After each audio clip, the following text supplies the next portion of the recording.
Greetings and welcome to those of you from across the United States and countries around the world to the Public-Private Partnership Security and Resilience Seminar Series, Session 1.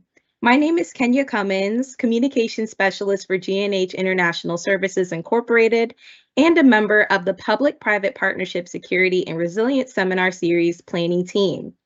The series goals are to provide business owners and operators with best practices, planning resources, and tools for security and resilience.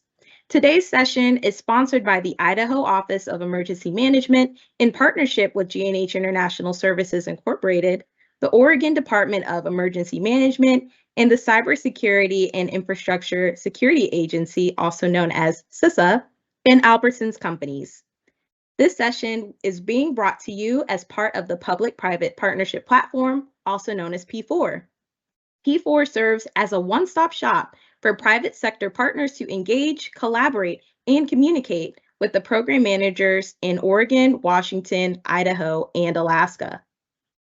During the next 90 minutes, this session will offer insights into data-informed approaches to targeted violence prevention. This seminar session aims to bridge the gap between research, policy formation, and local level implementation of violence prevention strategies. In this session, you will learn law enforcement-based best practices for violence prevention, public health-informed approaches to violence prevention, training, consultation, research, and information sharing resources, and targeted violence and terrorism prevention measures. Before we begin, let's go over some housekeeping items. To ensure a smooth experience, we've muted all participant microphones to prevent disruptions and background noise. Please be sure to mute your microphones for the duration of the session. Due to the large audience today, we won't have an open chat function. Instead, we'll host a facilitated Q&A at the end where our instructors and partners will address your questions. Please use the Q&A feature to ask questions relevant to the topic. We'll do our best to cover them all. If you encounter connectivity issues with Teams Live, please try reloading or restarting the application. At the end of today's session, there will be an evaluation to gather your feedback, which is crucial to us for improving future sessions, which is always our goal. Though we don't anticipate any interruptions, in case of severe presenter connectivity issues, we'll either re-engage or move to the next agenda item promptly. After the session, you may complete the knowledge assessment for IASET CEUs. Additionally, recordings of all sessions will be available for playback at your convenience. Continuing education credits. As an IASET accredited provider, G&H is excited to provide IASET CEUs for this seminar series. In compliance with ANSI and IASET standards, to qualify for IASET CEUs, attendees must be present for the entire live session and achieve 70% or greater on the post-event knowledge assessment. If you have any questions about the IASET CEU process, please contact G&H at training@gninternational.com or 202-955-9505. Additional information about IASET or ANSI IASET standards is available by email at info@iaset.org or online at www.iaset.org.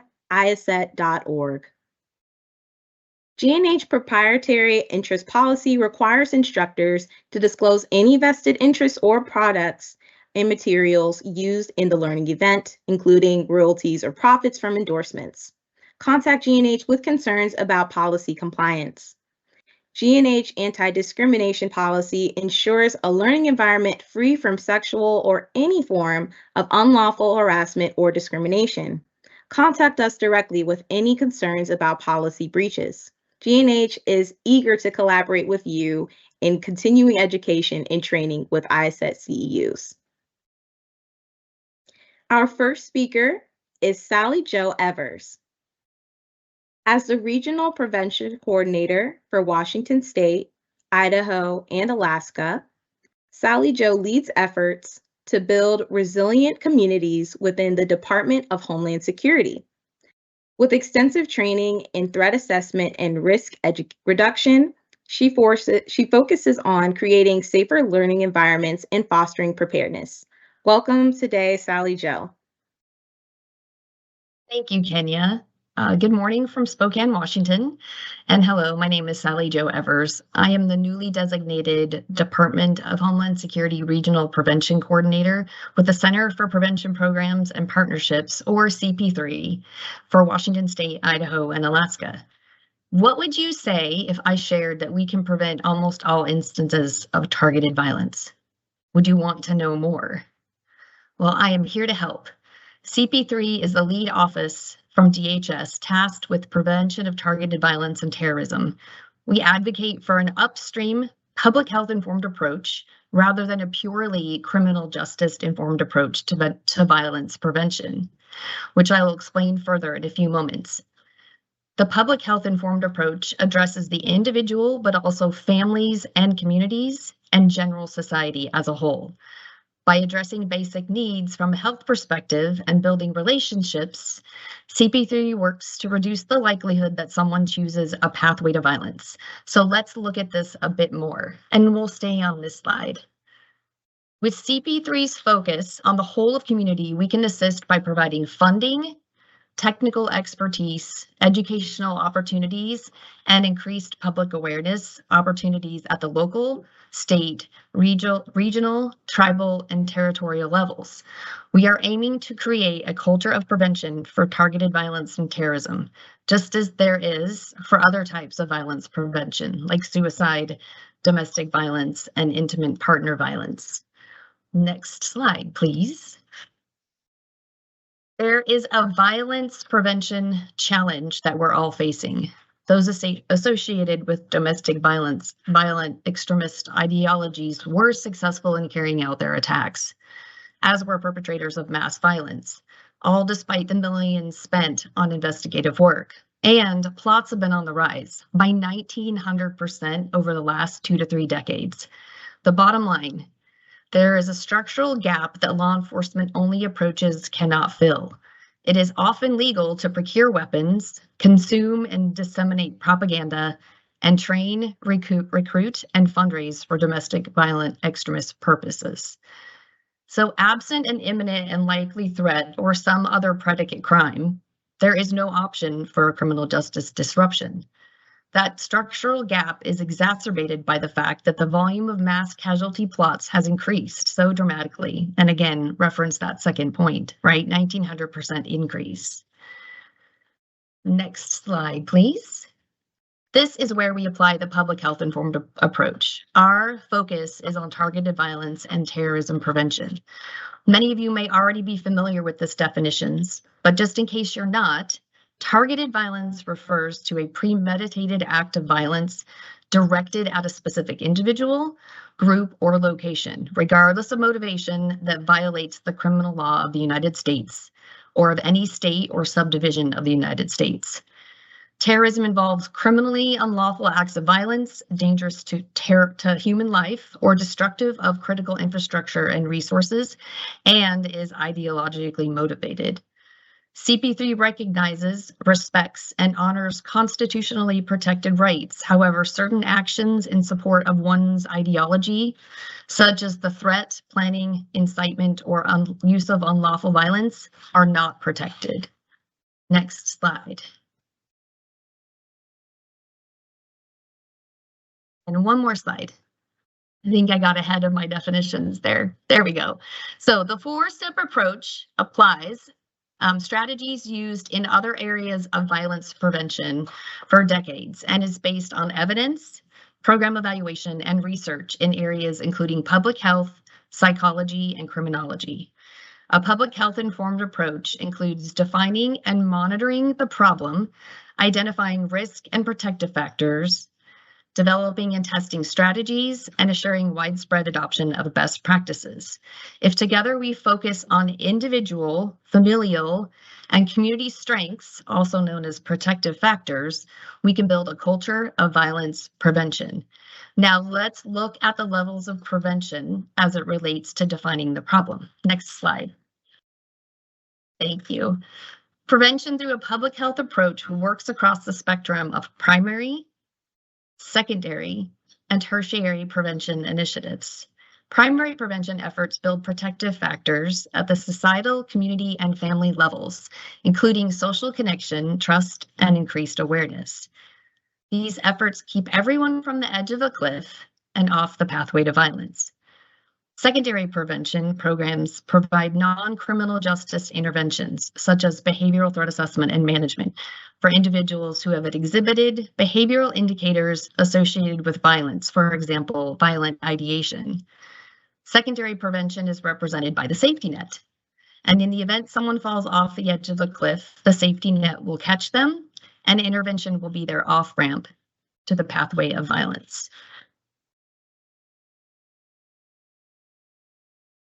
Tertiary prevention programs help to rehabilitate and reintegrate individuals who have previously engaged in crime associated with targeted violence, decreasing the risk that they will reoffend. The levels of prevention we can provide speak to what an individual of concern may need in the way of supports or intervention. And next slide, please. All right, so prevention providers. I'd like everybody to take a minute to look at that list and then ask yourself, who are prevention providers? It is actually all of us. And who else and who do we work with, and who does this work, right? The Idaho Office of Emergency Management and the Oregon Office of Emergency Management folks are extremely awesome. They know how to write plans, strategies, and implementation guidance. They know who to convene. These are your partners. And again, I want to reiterate the fact that we are all prevention providers. Next slide. So I serve as one of 17 regional prevention coordinators who live and work throughout the U.S. to build relationships and support communities. Our headquarters are in Washington, D.C., but we are locally based to provide better supports to our partners, all of you. So please refer to www.cp3field@headquarters.dhs.gov, which is listed on the slide, if you need to locate or would like to locate your regional prevention coordinator. RPCs help to keep CP3 informed of local efforts, innovative approaches, and techniques used to engage communities in prevention activities and sharing promising practices within their networks. RPCs help to deliver training, connect prevention practitioners, and build networks. RPCs are key in helping encourage states to develop targeted violence and terrorism prevention strategies. We're here. We bring resources, we bring education, we bring materials, we bring technical expertise, and we also bring funding. Next slide, please. So technical assistance and training. These are some opportunities that we can provide. Our trainings include the CP3 101, which is an overview of CP3, the public health informed approach to targeted violence and terrorism prevention. Then we're also going to make available an updated community awareness brief, which includes protective factors from the Campbell collaboration. And then we also provide technical packages in avoiding online harm, how to build public health informed state strategies, and threat management. Next slide. So there's a lot happening already throughout the nation. What CP3 sees as an opportunity for greater coordination and information sharing from a resources standpoint. Some states have prioritized prevention at the strategic level. In fact, our CP3 grant to the National Governors Association Policy Academy has funded state strategies, as you see here. And then next slide, please. So our grant program, this is probably some of the biggest news that we have to share. CP3 has money available right now, $18 million. So if you would like additional information, please let me know or visit our CP3 grants page. The website is listed at the bottom, but please note that the grant cycle closes on the 17th. And next slide. We also have a way to engage our young people in the work. So Invent to Prevent is another opportunity for those individuals to be engaged in targeted violence and terrorism prevention. And one more slide, trying to get through all of these really quick for everybody. So our Prevention Resource Finder, which is a really great resource. Again, the website is listed there at the bottom of the slide. And then one more, If you think of anyone that we should contact, please let us know. And our very last slide from CP3, we have a lot to share, is our references. So thank you very much.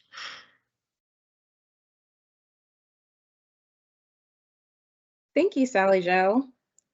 Our next speaker is Ashley DeVlaminck. With a wealth of experience in intelligence analysis and fusion center operations, Ashley serves as the section chief for the U.S. Department of Homeland Security. She leads the Behavioral Threat Assessment Integration Team and oversees the Master Training Program, contributing significantly to national security efforts. Please join me in welcoming Ashley. Everyone, good afternoon from Washington, D.C. Thank you so much for that introduction, and to our partners in Idaho and Oregon for providing the opportunity to speak with you all today. Before I get into some of the ways that we at the National Threat Evaluation and Reporting Program Office, or ENTER, can help you keep your community safe from terrorism and targeted violence, I do want to briefly set the stage regarding the threat environment. So next slide, please. We at DHS and really in the broader public safety field have all recognized that since 9/11, the threat environment has evolved. We're dealing with acts of targeted violence, mass shootings at schools, workplaces, houses of worship, and in other everyday places across our communities. We're learning that many of the actors perpetrating these attacks often have incoherent, overlapping belief systems, an array of personal grievances that don't necessarily neatly align within our traditional understanding of terrorism. And we're really all trying to figure out how we can effectively work together to get ahead of these threats at the earliest possible point. We've come to realize that warning signs exist in the lead up to these attacks that, if recognized, can help law enforcement and alternative providers intervene to stop them from occurring. The public is also recognizing that these warning signs exist, that these attackers don't just attack out of nowhere. So it's becoming even more important that we continue to help educate the public on what to look out for and where to report information, and that we work to equip our partners with what they need to successfully identify, assess, and manage the variety of threats that they're dealing with in their communities. So next slide, please. So the main ways that ENTER is here to assist our partners in this space relate to suspicious activity reporting and behavioral threat assessment and management. Historically, DHS and ENTER have been focused on maximizing information flows from citizens, law enforcement, and public safety officials as it pertains to terrorism-related suspicious activity. We've done this primarily through the If You See Something, Say Something campaign and the Nationwide Suspicious Activity Reporting Initiative, or NSI. But as we've been discussing, the reality is that there are individuals who are exhibiting threatening and concerning behavior and going on to conduct mass casualty attacks who are not what we would initially define as a terrorist or a criminal actor. Law enforcement is receiving threat information about these individuals that needs to be assessed and managed well before any determination can be made about the motive. We know that behavioral threat assessment and management is a best practice approach to violence prevention that can help law enforcement and partners identify and manage concerning or threatening behaviors much earlier on in someone's potential escalation to violence. So how is ENTER helping in this space? In 2019, and in collaboration with expert partners working in targeted violence prevention, DHS established the ENTER Program Office and expanded the scope of assistance that we provide to our partners by creating the Behavioral Threat Assessment Integration line of effort and developing the Master Trainer Program, which I'll talk more about shortly. These efforts were really designed to build on the suspicious activity reporting foundation laid by the NSI and help DHS further expand awareness of recognizing the early warning signs of targeted violence beyond terrorism, helping to explain how some of these behavioral indicators can really be intertwined, and also to help develop our partners' capacity to implement behavioral threat assessment and management locally. Next slide, please. So Enter offers several different programs, resources, and training opportunities to equip you with the tools that you need to keep our community safe. Most of the training and resources that I'll be highlighting here are designed to help communities develop their suspicious activity reporting capabilities and take more of a multidisciplinary approach to targeted violence prevention through the use of behavioral threat assessment and management, or BTAM. But first, I do want to quickly talk about what BTAM is. Next slide, please. To level set, oh, there might be a slide missing here, but just to level set, BTAM is a systematic fact-based process that focuses on an individual's patterns of thinking and behavior to determine whether and to what extent an individual might be moving toward an attack regardless of their motive. So BTAM can help communities identify, investigate, assess, and manage persons who might be exhibiting concerning warning behaviors and on a pathway to violence. BTAM involves practitioners from different disciplines working together with that shared goal of getting help for individuals of concern and moving them off a pathway to violence. So now that we're all on the same page about BTAM, I'll turn to Enter's cornerstone program, which is the Master Trainer Program. It's an instructor development and certification program that prepares federal, state, local, tribal, territorial partners to train their local communities in BTAM techniques and best practices. This program can be a key resource for partners to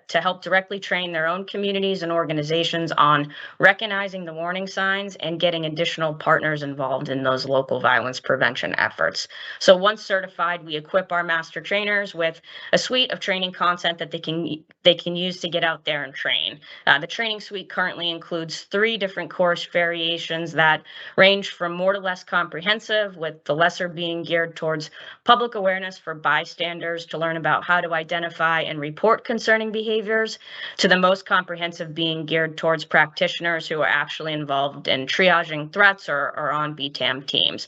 Our training content is all based on FBI's Making Prevention a Reality, U.S. Secret Service research, and other expert publications in the targeted violence prevention field. And ultimately, our goal is to build a national network of trainers who are speaking the same language, spreading the word on BTAM, and working together to prevent incidents of targeted violence, and just continually improving our overall nationwide capabilities in this space. We actually have several master trainers presenting on today's call, which just shows the reach that we have been able to have across this growing network. So next slide, please. So in addition to the Master Trainer Program, our Foundations of Targeted Violence Prevention e-learning is available on our website for the public. We developed this with partners in Wisconsin to help educate everyone on threatening and potentially concerning behaviors, where to report them. It's an hour long and it's self-paced. We also lead quarterly webinars on emerging trends and specialized topics in targeted violence prevention, where we bring together experts from a variety of disciplines across government and the private sector to provide partners with the latest research and information on BTAM and best practices in violence prevention.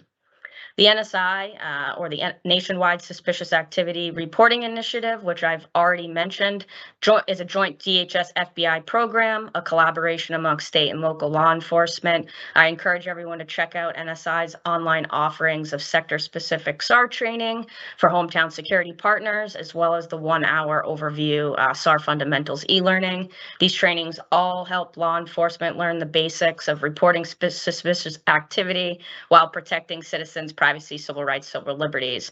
Finally, our behavioral approach to violence prevention. It's a reference aid which outlines common threatening or concerning behaviors that have been exhibited across a wide variety of completed and averted acts of targeted violence. It's available to the public on our website. You can see some of the behaviors listed here, but the reference aid itself goes into much greater details about what's noted there. So in closing, thank you all for what you do to help keep our community safe. Please don't hesitate. Next slide, please. Please don't hesitate to reach out.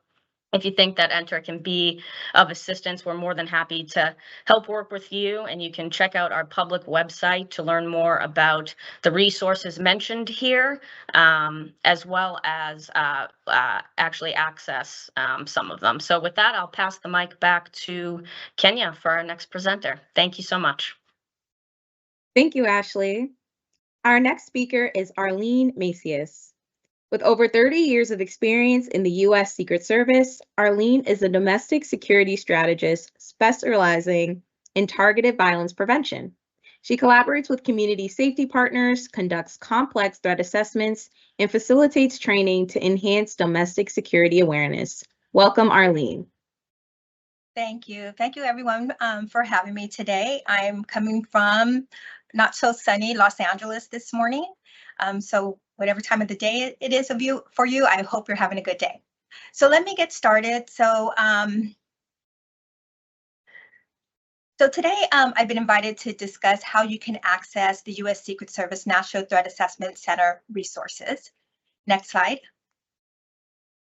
So I am sure some of you on this call has heard of the National Threat Assessment Center, also known as INTAC.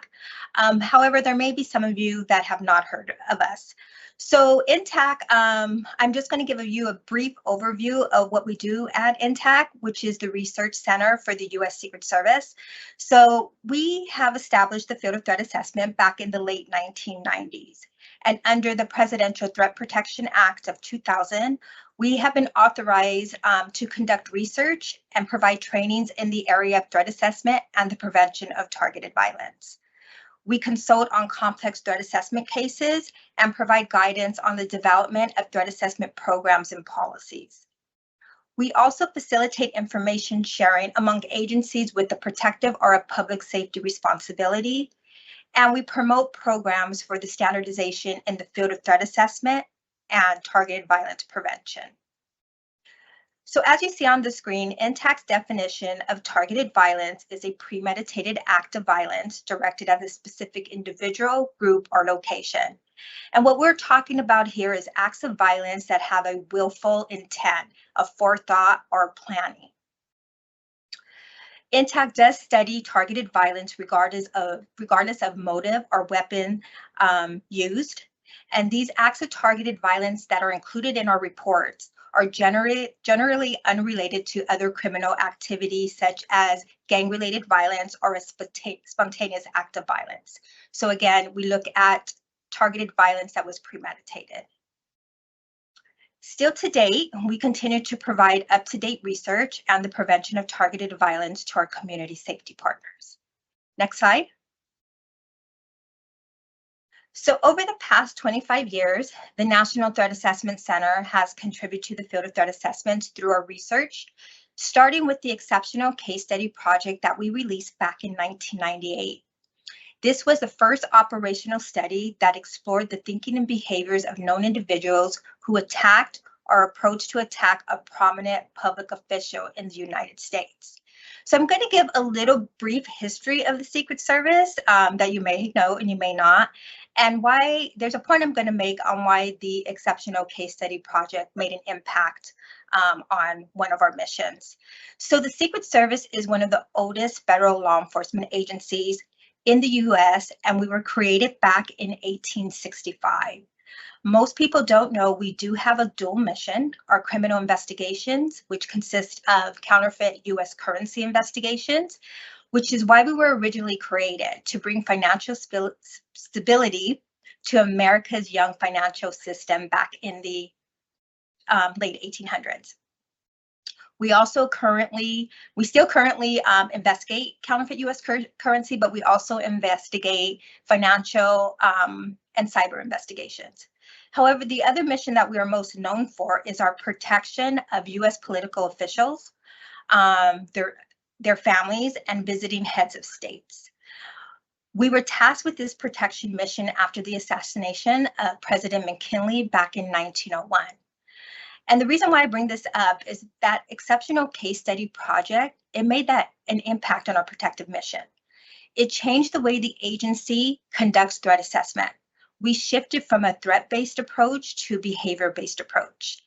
And what that meant for the agency is we started focusing on an individual's thinking and behaviors, not just solely on whether or not the individual made a threat against one of our protectees.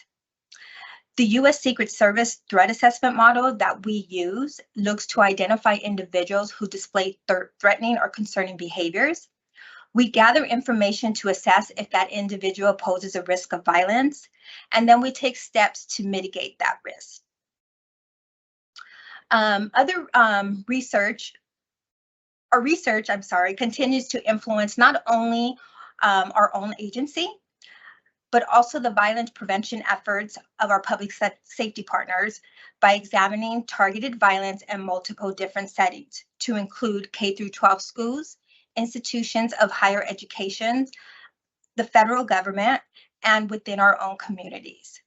So we recently released our Hot Yoga Tallahassee, a case study of misogynistic extremism back in 2022. This is an examination of a misogynist extremist attacker who targeted women and opened fire in a Florida hot yoga studio. And then our most recent mass attacks in public spaces, which we released back in 2023. And this was a 5-year overview. Typically, we do a yearly report, but this time we decided to do a 5-year overview from 2016 to 2020. All these reports can be accessed on our Secret Service public website, which I'll have for you at the end of this presentation, and you can go down, you can go to the website and download our publications for free. Next slide. So most people, one of the questions we always get is how did we get into the school safety efforts? And that occurred after the Columbine attack, where we partnered with the U.S. Department of Education, and we published the Safe School Initiative report. So we've been in that space ever since. So on this slide, you will see our most recent school safety efforts. We have released the following K through 12 school violence publications since the Columbine attack, and that Safe School Initiative and that bystander report we released earlier years ago. So in the response to the attack on Marjory Stoneman Douglas High School on February 14th of 2018, we published an updated guide with actionable steps for K through 12 schools to develop a targeted violence prevention plan.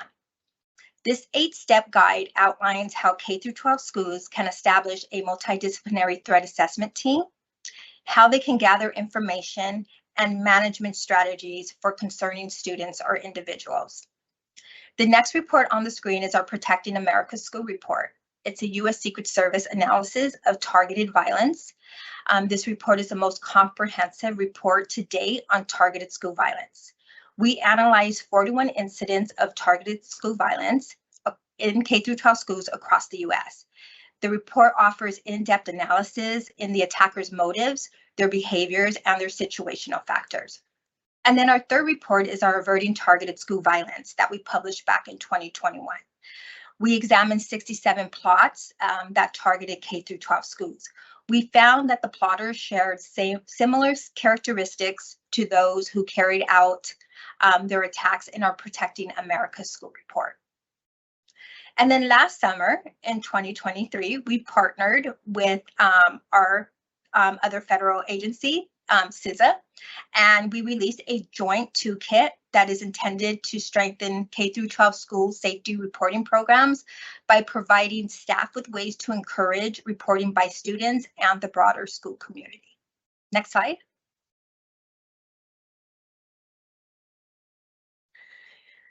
INTAC does offer training. There is no cost for our training, there is no cost for our travel, and there is no cost for our materials. So we do after this training, it's intended for public safety professionals, including law enforcement, school personnel, universities, workplaces, and mental health professionals. We do not present to the general public. It's for public safety professionals. Each event is tailored to the specific needs of the requester. So the length can vary between an hour to 4 hours. We can deliver virtually or in person, and we do use relevant case studies and are selected for the attendees. So INTAC routinely publishes research and operational guidance for school safety partners. Next slide. So we do virtual training events. These are the 2 dates we have coming up with the QR code, but you can visit our public website as well. Next slide. So we do policy and complex cases. So as you see here, we can provide feedback to organizations. We can help them establish threat assessment protocols and policies, look at curriculum. We also can discuss an individual of concern through our complex cases as well. These are non-imminent cases. If it's imminent, you're to call your local police department. Next slide. So we do have regional representatives around the country. So here is the list of representatives. If you email our website, email our email address, the right partner representative will get to you. Next slide.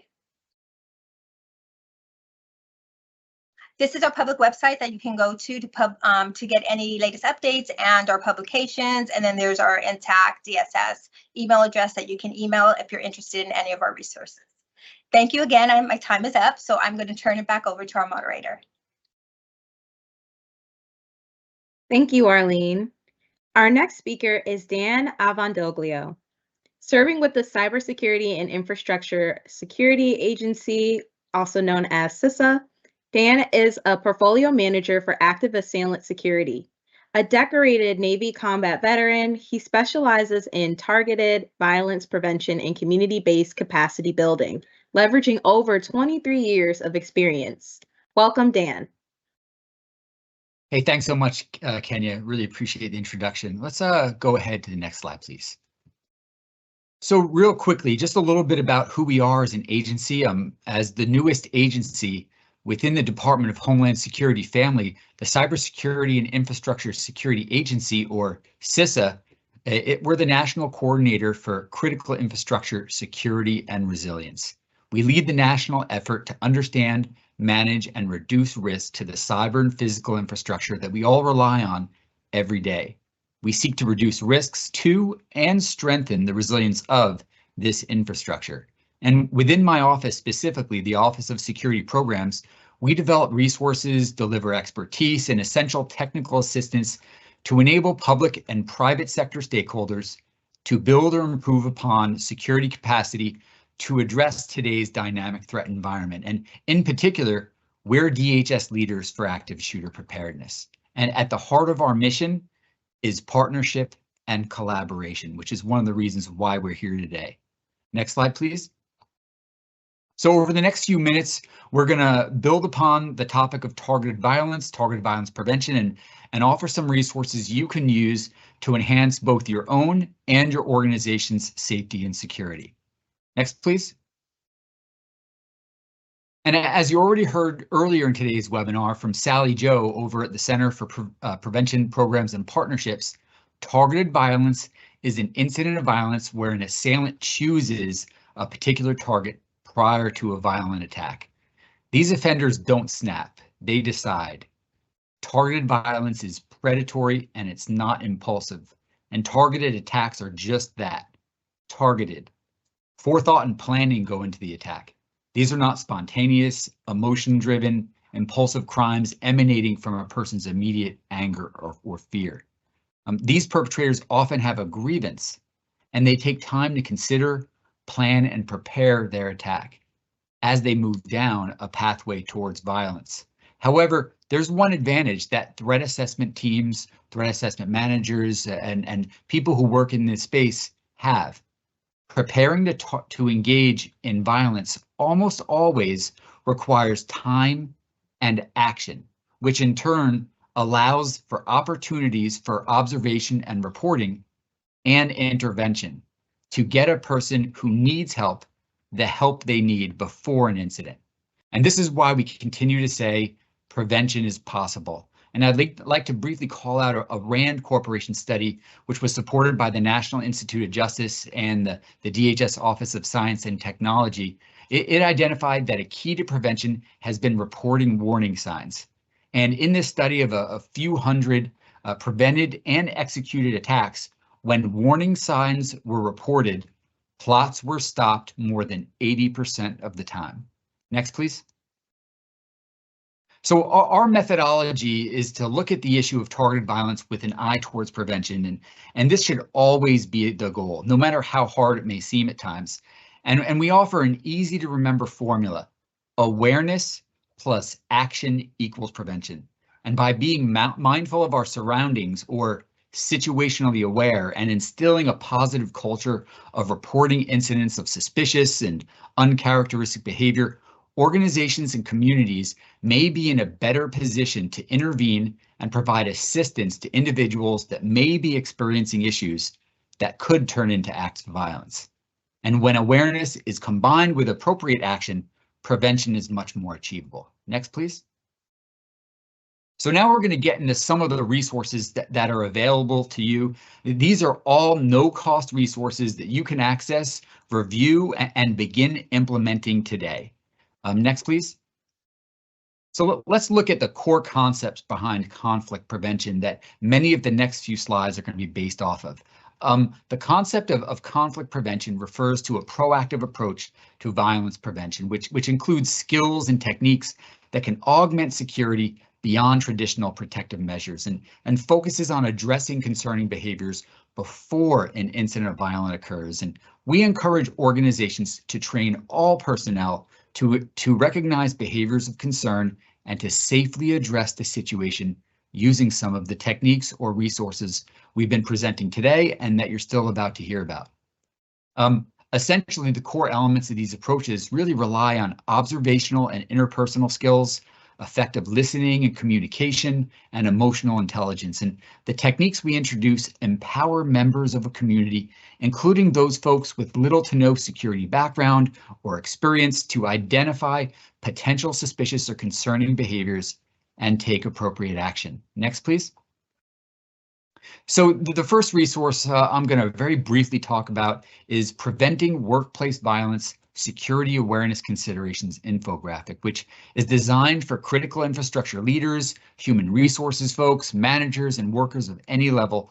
This infographic provides actionable recommendations and resources intended to prevent and mitigate workplace violence by cultivating a culture of awareness and support in the workplace. While there's no one-size-fits-all plan for preventing workplace violence, these guidelines can be tailored to any workplace structure or leadership style. Next. Here we have our Employee Vigilance Through the Power of Hello resource, and it's about being aware of your environment, becoming familiar with what to be observant of, and knowing when and how to report what you've seen or heard. And we've developed an easy-to-remember acronym, OHNO, O-H-N-O, which represents the 4 steps in the power of hello to help us identify suspicious activity. And it stands for observe, initiate a hello, navigate the risk, and obtain help.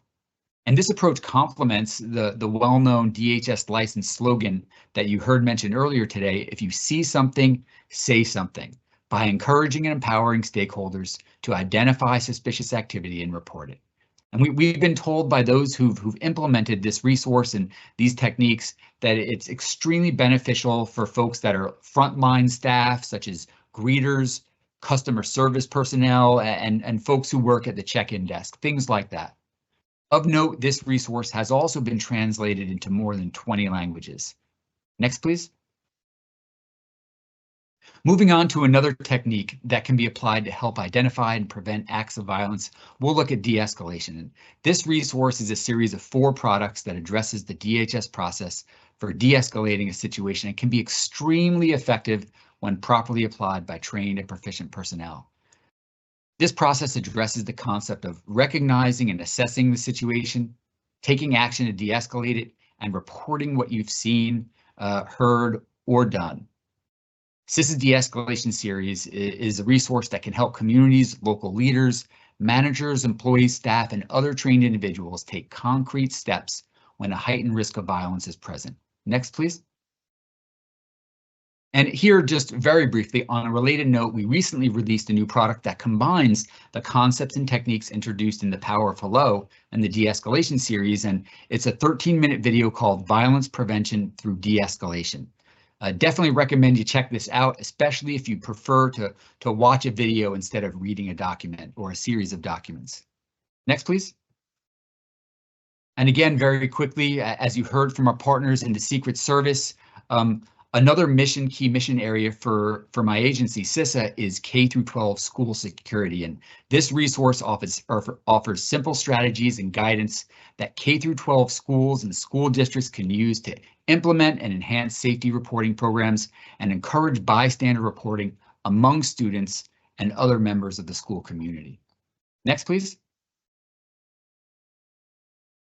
And in response to the threat landscape that you've heard about throughout today's webinar and that we live in today, as the FBI director recently said during congressional testimony, now is not the time for panic, but it's a time for continued vigilance. And so I'd like to leave you with 5 things you can begin doing today to make yourself and your communities more safe, secure, and resilient. First, familiarize yourself with organizational plans and procedures. Support organizational and community reporting programs and mechanisms, and foster a culture of security awareness and respect among your staff and also fellow community folks. And seek out and receive training with many of the resources you heard about today. And last but not least, share information from all possible sources. Remain vigilant to what's going on around you, and we all have a role in preventing targeted violence. Next, please. And so in addition to freely accessing our resources, I'd like to encourage you to subscribe to our to get new resources as they become publicly available by either scanning this QR code or going to the website on this screen, rather than having to search for them once they come out. And thank you very much for your time today. Back to you, Kenya. Thank you, Dan, for that action-oriented presentation. Our final speaker for the day is Ken Nakamura. A seasoned police detective with the Roseville Police Department, Ken has over 24 years of law enforcement experience. He specializes in threat assessment and holds prestigious certifications, contributing significantly to community safety. Welcome, Ken. Thank you, Kenya. And thank you everyone for attending today.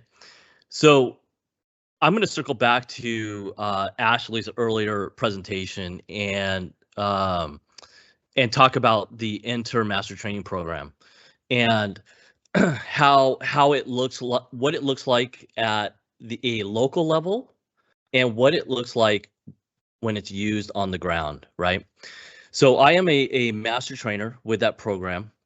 I am also a detective, and I'm in a specialized unit within the police department that is for targeted violence prevention by using behavioral threat assessment and threat management. Next slide, please. So I'm going to talk about just really quickly how we're using the Enter Master Training Program in our community, and I'm going to give a success story. And the success story is going to be, I'm going to talk about a case. I'm not going to go into depth on the case just because there's not a lot of time here, but I'm just going to show you guys how this works at this local level if we're truly going to try to prevent targeted violence. Next slide.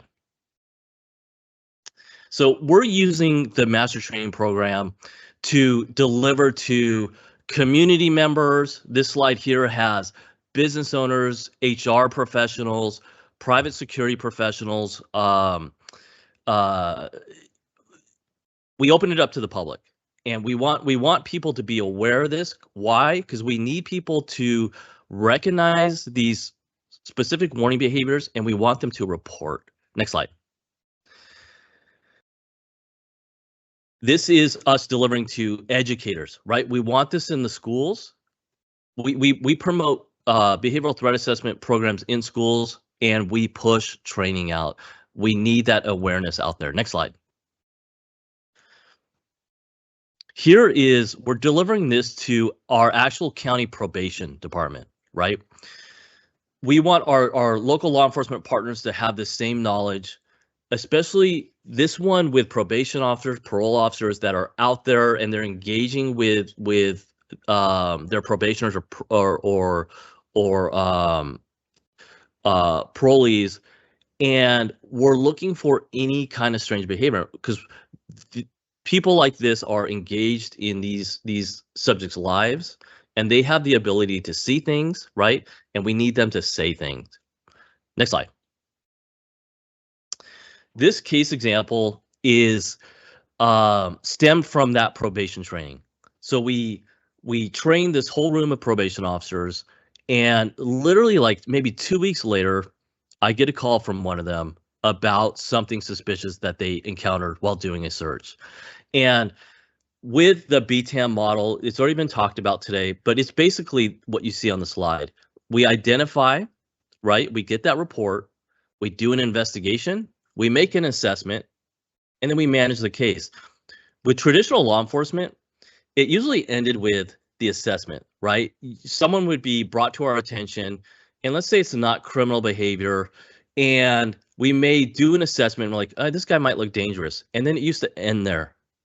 It can no longer end there. So when we recognize concerning behavior and the person's potential to maybe engage in violence in the future or their dangerousness, we have to do something about it, and that's the manage piece. Next slide. So again, we get this report, and the report is basically they're doing a search on a probationer, and they're looking through the subject's phone, and they see what they believe is this subject talking about committing a future attack. And that attack was specifically, they were thinking about planting a bomb at a daycare near their house. Okay, next slide. So who is this individual? He is an 18-year-old male, lives with his parents, younger sibling. The reason why the probation was there is because he had a current juvenile probation grant, right? So he had terms of search and seizure. They were basically just at his house doing a compliance check, just to make sure he's abiding by his terms of his probation. This individual also was currently out on bail for a sexual related case that was committed while he was an adult. So he's pending a current case. Next slide. Right? So we're going to do the investigation. And when this probation officer called me and he's telling me what he found, and he basically said, hey, Ken, can you please come out here? It was in the same city I'm in. He goes, can you please come out here? He goes, I think this is kind of a serious thing. So I end up going out there, and I actually grabbed one of our other master trainers that's with our department, who's very well skilled in threat assessment. We go out there and we're going to start an investigation. Next slide. And our investigation is going to be, we're going to do a physical search. We're going to do an interview of the subject. I have the ability, right, to see prior police contacts. We have threat assessment programs in our schools. This individual just graduated. I'm able to go back to school. Is there anything concerning that was ever surfaced during his time in the school? And then we also do digital forensic searches. Okay. Next slide. Next. So basically, this is what the probation officer saw. I have a plan to plant a polyclaimer bomb filled with nails at a daycare down the road from where I live. I plan on taking as many casualties as I can, and then I will proceed to kill myself, all for the greater cause of the rebellion. Okay. Now, this is what Dan said, what Dan just said, where prevention is possible, right? This is the type of stuff that we need reported to authorities, right? And if authorities are the police, we need the police to do something with this, right? This statement here that was made using a social media platform, this is not an illegal statement. This is not a crime, right? Unfortunately, in law enforcement, a lot of times officers may be made aware of stuff like this. It's not criminal, and then so therefore they believe there's nothing that can be done. When there's individuals that have violent ideations like this, we need to do something, right? And that's where behavioral threat assessment and threat management comes in. That's where this intern master training program, where we're out there, we're presenting this information to the community. We need them to be aware that when they see stuff like this, they have to report it. Law enforcement has to do something with it, right? Next slide. So I'm on scene. I'm going through this phone. I see stuff like this, right? So there's an obvious fascination of weapons. This is the subject. Next slide.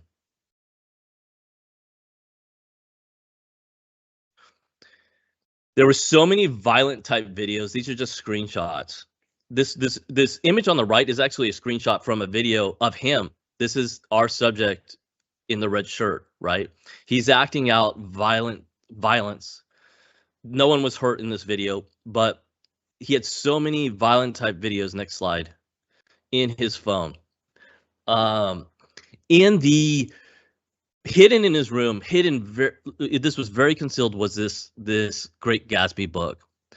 When you open up the front cover of this Great Gatsby book, this is what was written, right? The voices won't stop, the voices won't stop, the voices won't stop.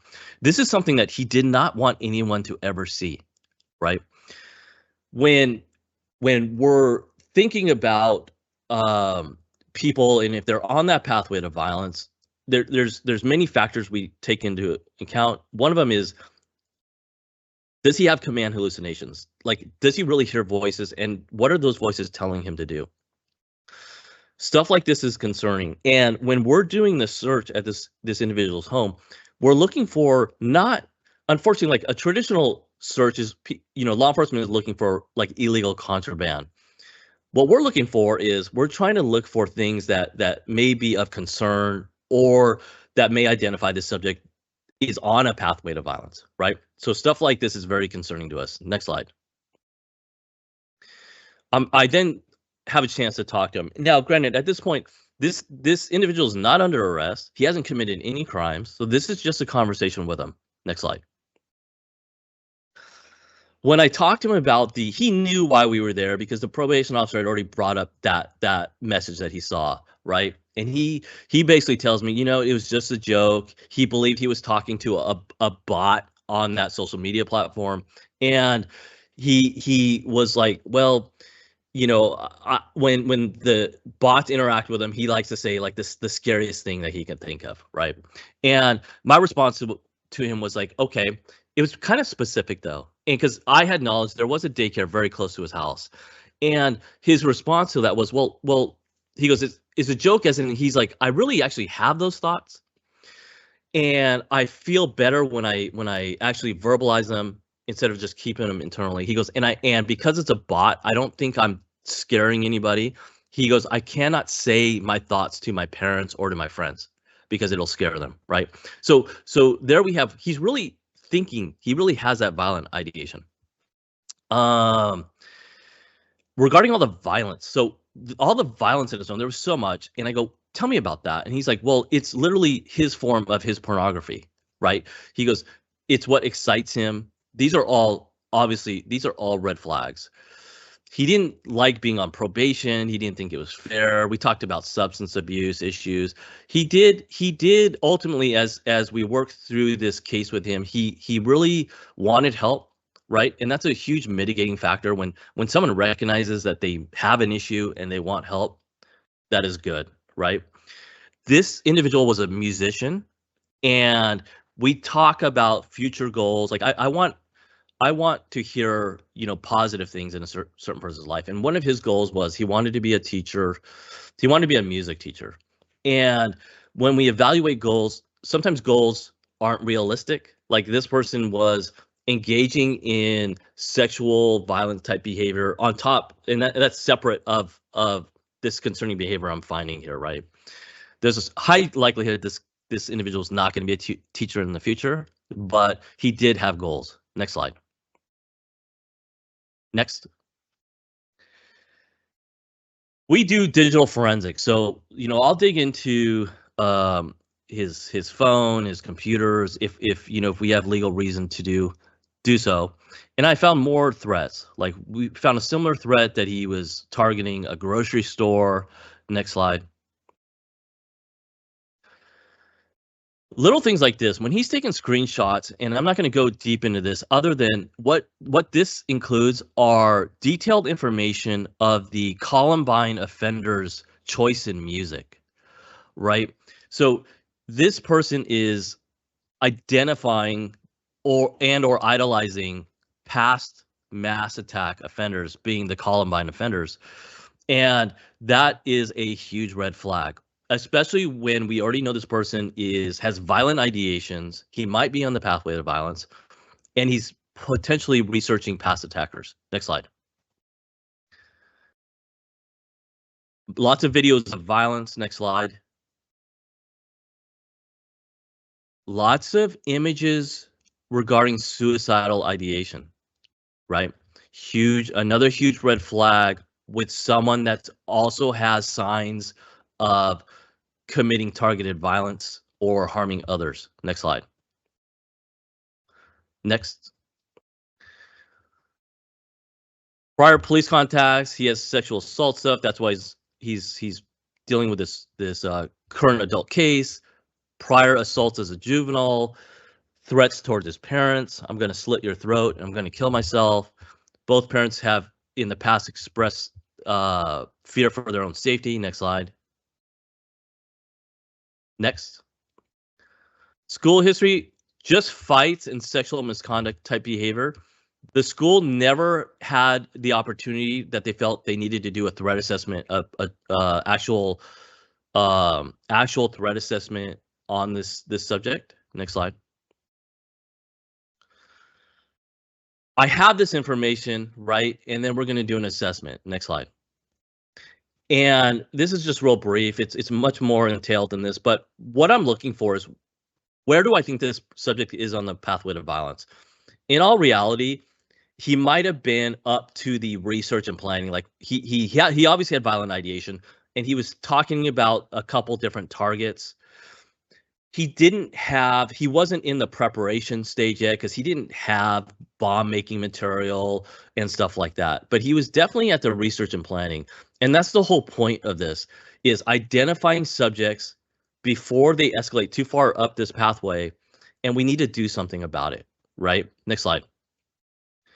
And the do something is the management plan. What do we do to do interventions in the subject's life to mitigate those risks and to basically get him off that pathway and into a more positive space? Next slide.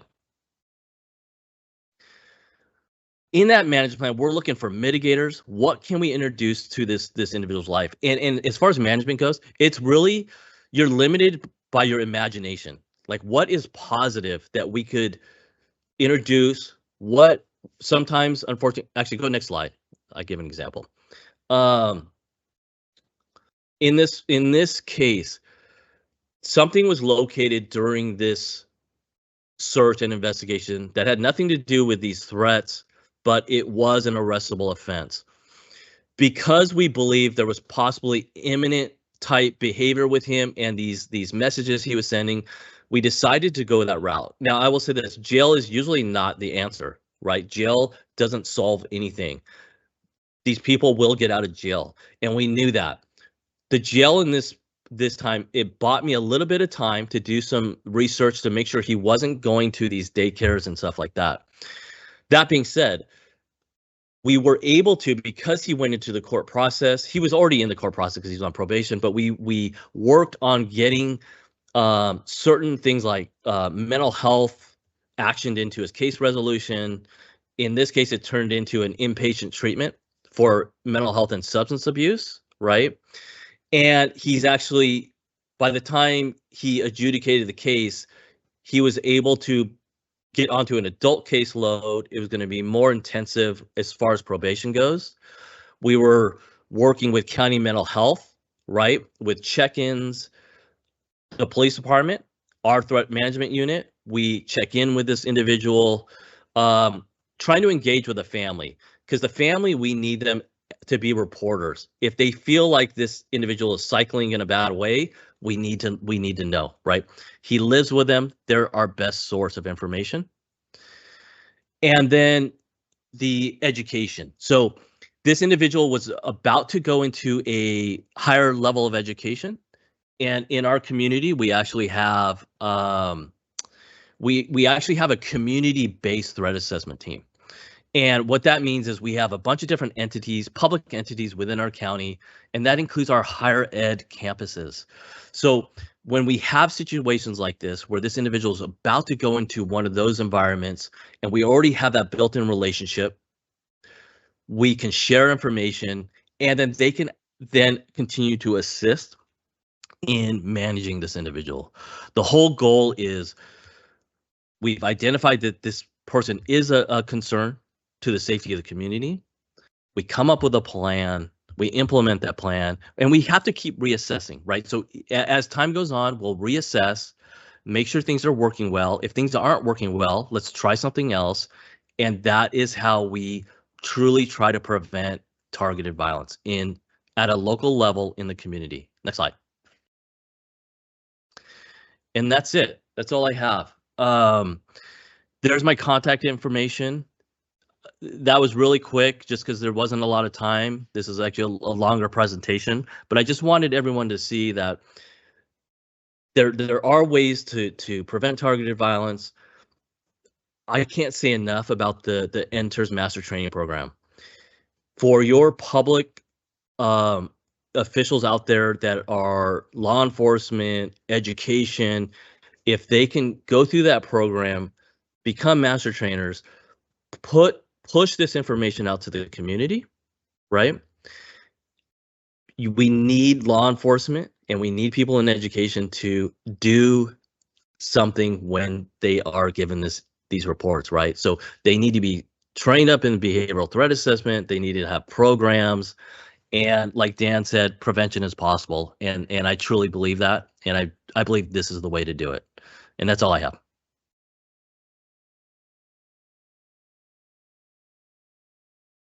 Prevention is possible. Thank you, Ken. A special thank you to all of our presenters today for sharing your wisdom and experience with us. As a reminder to those of you joining us, we recognize that we covered some challenging subject matter today. Please take good care of yourselves. We hope the information shared today will help you and your organization become more resilient. At this time, we would like to give you the opportunity to ask questions. You can type your questions or comments using the Q&A function located on the top right-hand corner of your screen. John Hanian, the Public-Private Partnership Program Manager for Idaho Office of Emergency Management, will facilitate the Q&A session. John, over to you. Thank you, Kenya, and to our panelists. To our audience, we appreciate you entering your questions in the Q&A tab now, and time permitting, we're going to get to them in the order received. If your question is for the entire panel or a specific individual, please do note that when you submit. So our first question goes to Sally Jo, and it's a two-parter. First, how can local public health agencies best work with and support the Center for Prevention Programs and Partnership efforts? And secondly, how can we involve the youth voice to inform targeted violence and prevention efforts? Because we've seen so many of these instances, not just at businesses, but also in schools. Sally Jo? Thank you, John. That's a really great question, both of those. First of all, with our local public health and how we would best work with in conjunction to minimize and prevent targeted violence and terrorism, we would love to learn more about your violence prevention and community engagement efforts and support what you are already doing in your communities, because you know what your communities need. Please invite us or me, depending on where you're located, to your coalition meetings, your events, community efforts, etc. Let us know what resources you need. We can present to your partners about the public health informed approach to targeted violence and terrorism prevention and conduct community awareness briefings on the importance of upstream prevention to violence. And I'm always more than happy to send information, resources, share behavioral threat assessment and management training opportunities as well. And then we would like to see your information and resources that's related to the work that we're doing together. And then we can continue to explore the ways that we can work together going forward. And then with our youth, so when we look at what our youth are doing, CP3 also funds, CP3 funds a student campaign program, which is very energizing as we work towards a culture of national prevention. Invent to Prevent is geared towards high school and higher education students. So I think we'll include the link to that. If you want more information, please let us know. But it's a really great program where it's based on experiential learning, and so they design programs and opportunities to reduce targeted violence and terrorism in their communities, and then they get to highlight that. And then what's really cool is we can since it's replicable in most cases, we can share it then with the rest of the nation. So if something is working for a school that's helping prevent targeted violence or prevent bullying, we can share it with other schools. So it's really helpful. It also enables innovation. It's based on experiential learning, like I said, and empower students to participate in their communities so that they feel like they are partners in that targeted violence and terrorism prevention. Thank you, John. Salliejo, thank you for that answer. And as was asked earlier about the resources and some of the links, we will be sharing some of the links that Salliejo mentioned and all of our presenters mentioned in an email that will go out to the audience next week. Once we get the recordings finalized, you will get all of that together. The next question goes to the entire panel, and it centers around the inherent difficulty in really just broaching this topic within the dynamic between employees and managers. And so the question is, what is the most effective way to empower employees to share their concerns about this topic with management? Sometimes that's a very difficult to broach. So who would like to start and take a stab at that?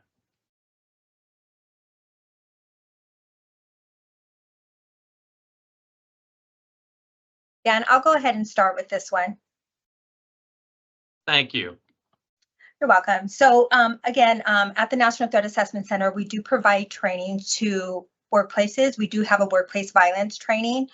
And the key there with your management is training. And when we come in, we will go over the behavioral threat assessment, what it means. We want them to know that it's a safe climate in the workplace, just like in a school. When people feel safe and they feel that they can speak up and management will hear them, you may be concerned about another employee that you have seen a change in their behavior. I'll use me as an example. Maybe I'm always on time at work, always get my work done on time and projects, but then all of a sudden I'm late or I'm not showing up or my projects aren't getting done, and maybe my coworker is concerned and wants to know what's going on and bringing it up to management. So here at the Secret Service, we do let people know that behavioral threat assessment is not a criminal investigation. It's not a disciplinary action as well. And it's to get the individual support that they need.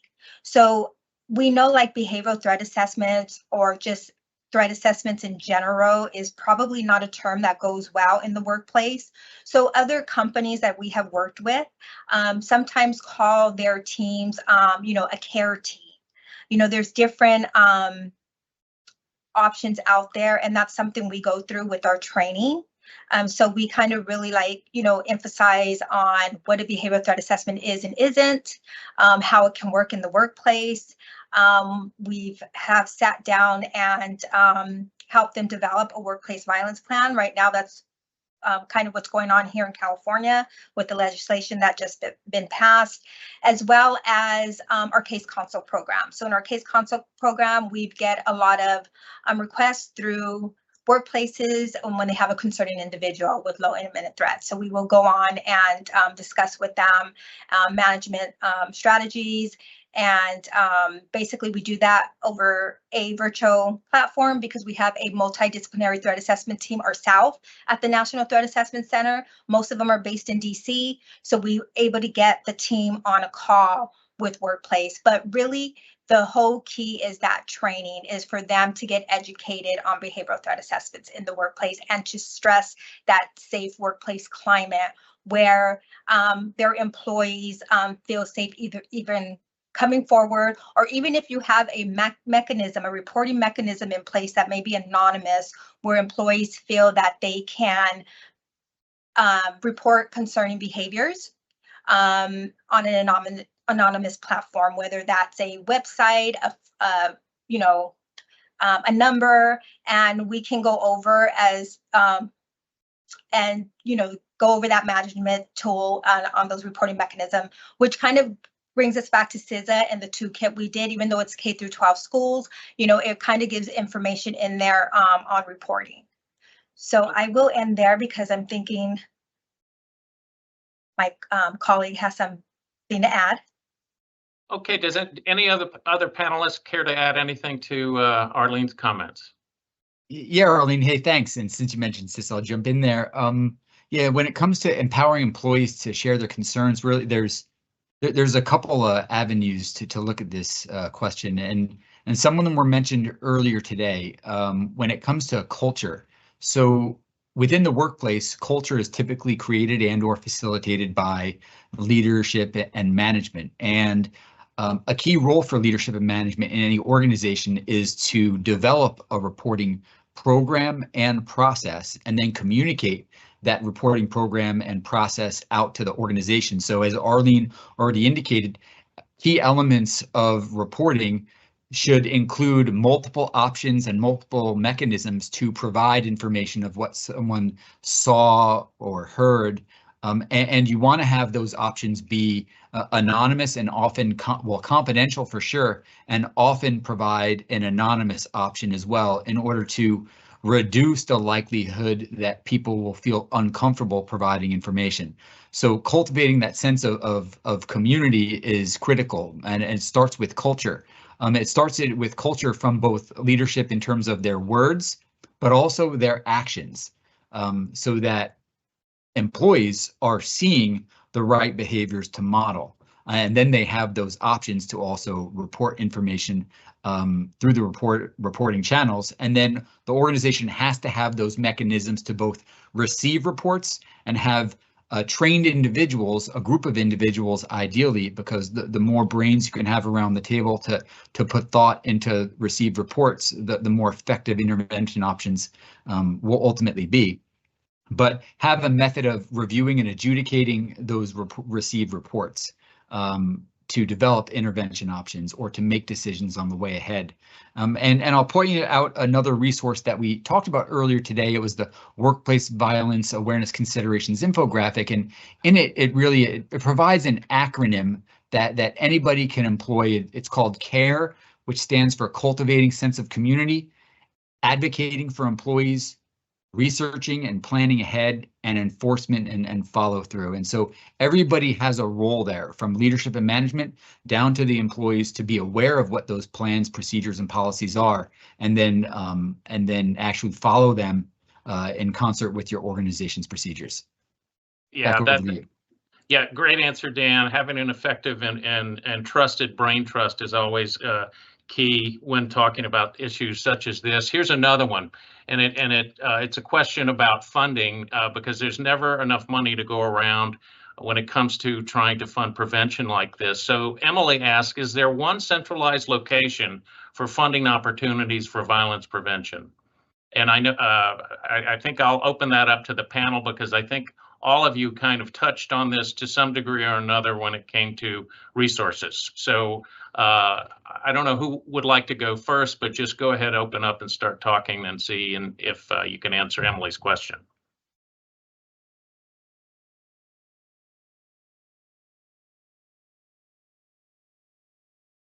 I don't want to take any of Sally Jo's thunder, but I'll just tip my hat to the DHS Center for Prevention Programs and Partnerships in terms of all the work and effort they do with targeted violence and terrorism prevention grant programs. There are numerous DHS family associated grants that are out there, well too many that can be included in today's presentation. For example, one of the larger or more well-known ones is the Nonprofit Security Grant Program, and that event could be a 2-hour event by itself, just that one grant, in terms of what it's all about and the intricacies of how to apply for a grant. But certainly many of these grants can't be submitted without working through your local states. And we'll go ahead and include, certainly in that resource that gets sent out, that John, you mentioned earlier today, that gets sent out to all people who registered today, whether you dialed in or not, a resource to go to find out more information about DHS grants. Yeah, and I Thank think you. Sally. Oh, Go ahead. I was Sally. going to say thank you, Dan and John. I was looking for a page that had, or there is a page that exists that I believe that has references to several different agencies that are offering grants, which Dan mentioned as well. And I did include in the chat the DHS.gov, our Targeted Violence and Terrorism Prevention Grant Program. So if you look at that website, it's super helpful. And our grants consultant team are also helpful in how to apply and what supports people need if they have questions about their programming. That's terrific, and yeah, we will be sending that out because I know that's something that's everybody's keenly interested in. Where can we get some financial support? Let me circle back around to Ken, because this is a question related to something he brought up in his presentation. Any suggestions or comments about launching a community level threat assessment team?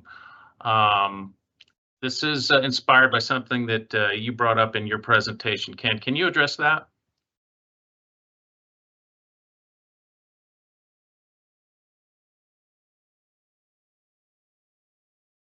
Ken, you're on mute.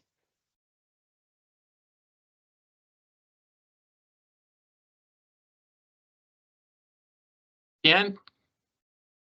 There we go. Is that better? Yeah, there we are. We got you.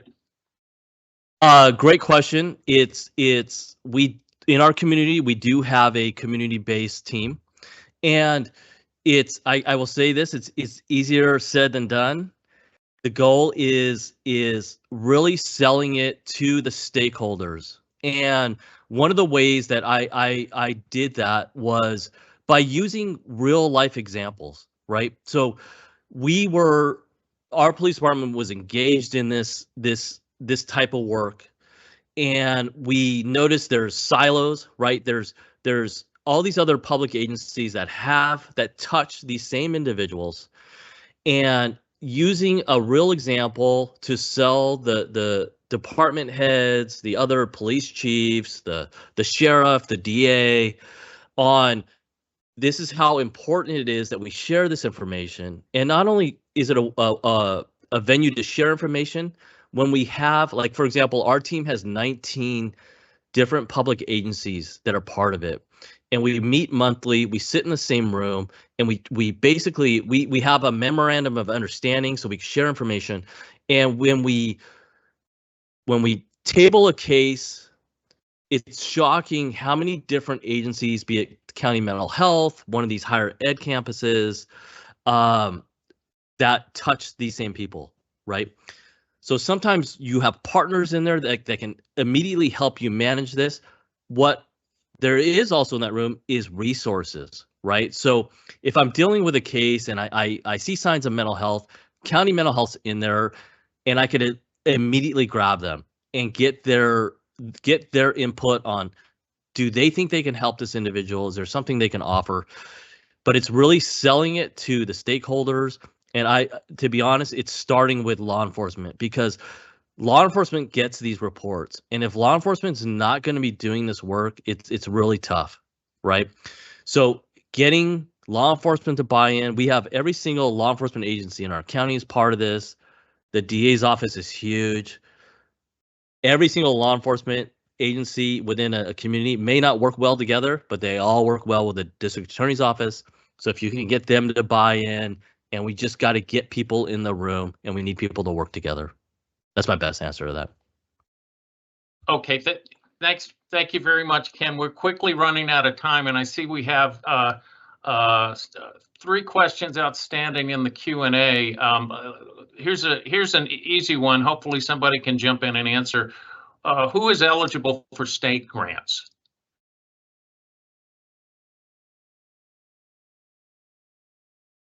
Anyone want to try to tackle that one? Do we know, it's like if the state wants to apply, or or state level grants? And that's a question from Gloria. And Gloria, I don't know if you want to type in a little more specifics to that question. I'll circle back to it, time permitting. Here's another. Here's a very specific question from Erwin. Have the organizations involved in today's presentations examined the Michigan school shooting involving Ethan Crumbley? If so, what are 2 or 3 things that we can immediately learn from that case? Are any of you familiar with that case, and do you have any comments? Since we're limited on time, I'll just say like 2 things on that. That is a perfect example of just not having proper procedures in place, right? There were so many red flags on that in that case, and you have to act on those red flags. If you act on those red flags, you take safety measures, and you do those interventions as early as possible. That's the only way that we can help try to prevent this kind of stuff. Yeah, and I'd echo some of Ken's comments. So preparedness. It certainly helps to have a plan in place and procedures in place to maximize the effectiveness of a response. So if an event is not prevented, and we can talk about prevention of this incident in a minute, but having plans and procedures in place, ensuring that people within your organization are aware of those procedures, have trained or drilled or exercised those procedures so that if an event does happen, people know how to respond, is critical to minimizing the harmful impacts once these events, or if these events ever do occur. And then really talking about the prevention aspect, I think there are elements of this particular case that echo the prevention data that was provided earlier in the webinar, that there were multiple observable behaviors that, if reported to the right people and if they had the right information at the right time, could have contributed to potential prevention interventions before the incident. Okay. Well, I know that's a difficult question, Ken. Dan, thank you for your answer. And unfortunately, folks, that we're running out of time. So I want to thank you. Thank our panelists for their answers, and to you all, our audience, for your questions. Let me turn it back over to Kenya now to have a few final words as we wrap up. Kenya? Thank you, John, and thank you to all of you for your questions. On behalf of the Public-Private Partnership Security and Resilience Seminar Series planning team, including our private sector, state, federal partners, and subject matter experts, thank you for participating in today's session. Our hope is that you will be able to apply what was shared during today's session towards developing your own preparedness plans. While we sincerely hope you never need to use them, we also believe you will find the information valuable in the event that you do. Please join us for our next session, The Safety and Security Impacts of Houselessness on Businesses and Organizations, on June 13th at 9 a.m. Pacific and noon Eastern. Registration is now open. For the rest of your day, we wish you well, take care, and stay safe.